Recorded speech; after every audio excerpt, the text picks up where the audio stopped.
आज हामी पाण्डा यता हेलो चैत्र 4 गते बिहान करिब कति बज्यो अहिले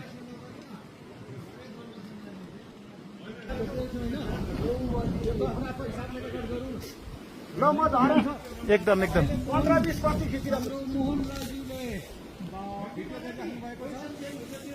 हामी चाहिँ हाम्रो टोलीले लगातार 4 दिन भयो वैशाख 1 गते पाण्डा तथा थार महोत्सवको लागि हामीले यो प्रयत्न गरेका थियौँ।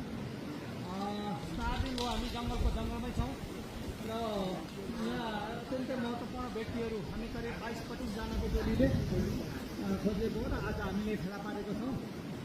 र हामी हिजो बेलुका चाहिँ हाम्रा केही चाहिँ अब छेक्ने साथीहरूले हेर्ने साथीहरूले फेला पार्नु भएको थियो, तर हामी क्यामेराम्यानहरू त्यहाँ पुग्न नसक्यो। सास पऱ्यो भेट्न सकेन। तर झर्दैछ खिच्नु तल खिच्नुहोस्